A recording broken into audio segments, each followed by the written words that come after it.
2 లవంగాలు కరేసారు, ఎండుమిర్చి, కరివేపాకు, ధనియాలు, ఆనియన్ మిక్సీకి వేసుకుని అందులో ఇవన్నీ కలుపుకుంటాను చూడండి. రెడ్ చిల్లీ పౌడర్,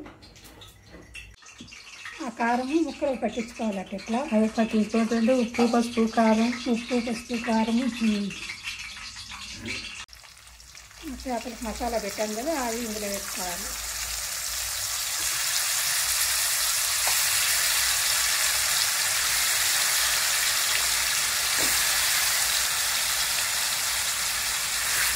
నా కోసం చేసిన చేపల పులుసు అండి ఇది.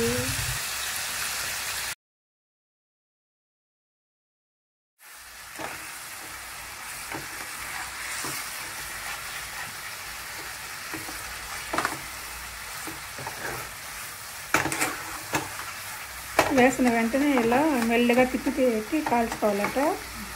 మళ్ళీ ఉడికిన తర్వాత వాటిని కదిలించి ఎక్కువ కరిగిపోతాయట. ఇడిపోతే ముక్కలు కనిపించదు.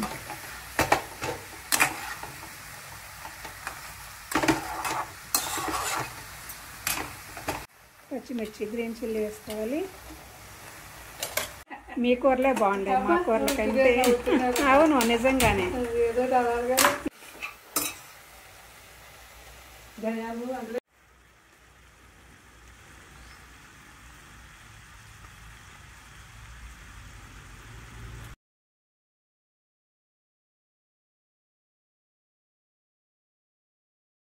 బాగా వేగాక పులుపు, చింతపండు పులుపు పోసుకోవాలి.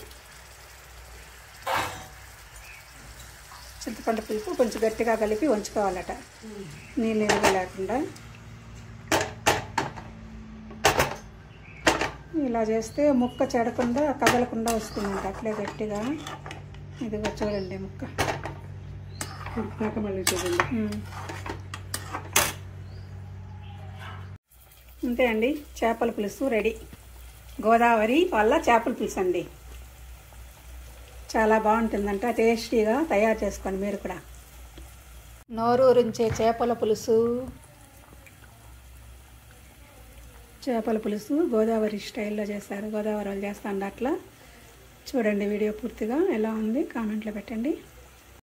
మా ఛానల్ని సబ్స్క్రైబ్ చేసుకోకుండా సబ్స్క్రైబ్ చేసుకొని, అలాగే మీ ఫ్యామిలీని షేర్ చేసి, వీడియో పూర్తిగా చూసి ఒక లైక్ చేయండి, కామెంట్ పెట్టండి ఎలా ఉంది చేపల పులుసు అనేసి. Thank you for watching.